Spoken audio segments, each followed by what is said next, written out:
እንደምን ሰነበታችሁ።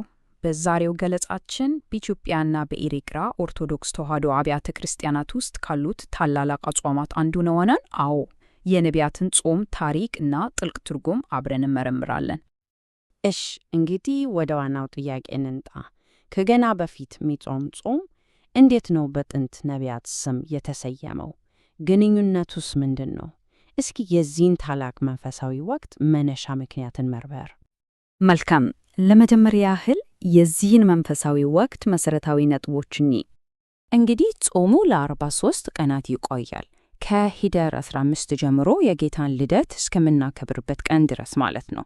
ይሄ ረጅም የዝግጅት ጊዜ ለገና በዓል ያለውን ጥልቅ መንፈሳዊ ትርጉም እንድናስተውል መሰረት ይጥልልናል።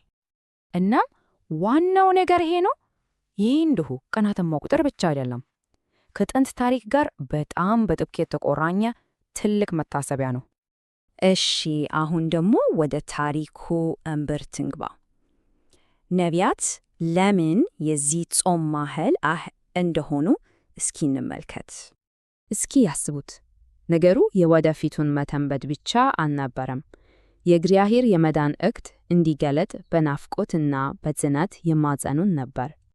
ይሄ እንግዲህ ለመለኮታዊ ጣልቃ ገብነት ያቀረቡት ኃይለኛና የጋራ ጩኸት ነበር፣ በዘመናት ውስጥ ሲያስተጋባ የኖረ ጸሎት።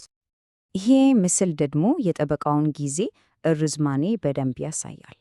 እዚህ ላይ እንደምናየው በነቢዩ ኤርምያስ ትንቢትና በፍጻሜው መካከል 446 ዓመታት አልፈዋል። ይህ የነቢያቱን ጽኑ እምነት እንዴት እንደሚያሳይ ልብ በሉ። ነገር ግን ታሪኩ በዚህ አያበቃም። ጾሙ እያንዳንዱ የተለያየ ትርጉም የሚገልጹ ሌሎች በርካታ ስሞችም አሉት። ይህ ደግሞ ታሪኩን የበለጠ ባለብዙ ክፍል ያደርገዋል። አዎ፣ ጾሙ 7 የተለያዩ ስያሜዎች አሉት። እያንዳንዱም ለታሪኩ ልዩ የሆነ የትርጉም ሽፋን ይጨምራል። ይሄ ልማድ የሚጀምረው ከመጀመሪያው ሰው ከአዳም ጋር ነው። እያም ጾሙን ከመዳን ታሪክ መባቻና ወደፊት ስለሚመጣው አዳኝ ከተሰጠው ተስፋ ጋር በቀጥታ ያቆራኝሸዋል።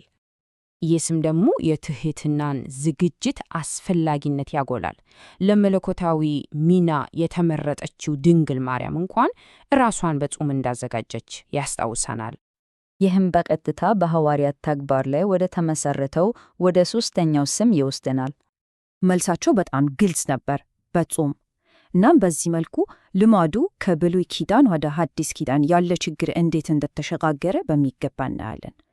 ሌላኛው ስም ደግሞ ከአንድ በጣም ኃይለኛ ክስተት ጋር የተያያዘ ነው። ከሐዋርያው ፊልጶስና ከታማኝ ተከታዮቹ ጋር የተገናኘ ታሪክ ነው። ሌሎቹ 2 ስሞች ደግሞ የጾሙን ለምን እና መቼ ላይ ያተኩራሉ። ጾመ ስብከት የመዳንን መልእክት ሲያጎላ፣ ጾመ ልደት ደግሞ የመጨረሻ መዳረሻውን ያመለክታል። በጣም ጥሩ። እንግዲያው እነዚህን ሁሉ የተለያዩ ስሞችና ታሪኮች አንድ ላይ የሚያስራቸው የጋራ ክር የጋራ ሐሳብ ምንድን ነው? ከአዳም ጀምሮ እስከ ሐዋርያት ያሉትን ሁሉ ስንመለከት በሺዎች በሚቆጠሩ ዓመታት ውስጥ የሚታይ አንድ ግልጽ ንድፍ አለ። ይኸውም በተስፋ የመጠበቅ ንድፍ ነው። ይህ ሰንጠረዥ ደግሞ የአንዳንዱ ስም ለዋናው የጉጉት ትረካ እንዴት አስተዋጽኦ እንደሚያደርግ ባጭሩ ያሳያሉ። ሁሉም አንድ ታሪክ ነው የሚናገሩት። እናም ቁም ነገሩ ይሄ ነው። ከአዳም እስከ ሐዋርያት ያለው እያንዳንዱ ታሪክ በመጨረሻ የሚያመለክተው ይህንን ማዕከላዊ ጭብጥ ነው፣ በተስፋ መጓጓት። እሺ፣ አሁን ደግሞ ወደ መጨረሻው ክፍላችን እንለፍና ይህ ጥንታዊ ልማድ ዛሬ ላይ ምን ትርጉም እንዳለው የጾሙ ዓላማ አሁንም ቢሆን በጸሎት እና በተመስጦ ላይ የተመሰረተ ነው።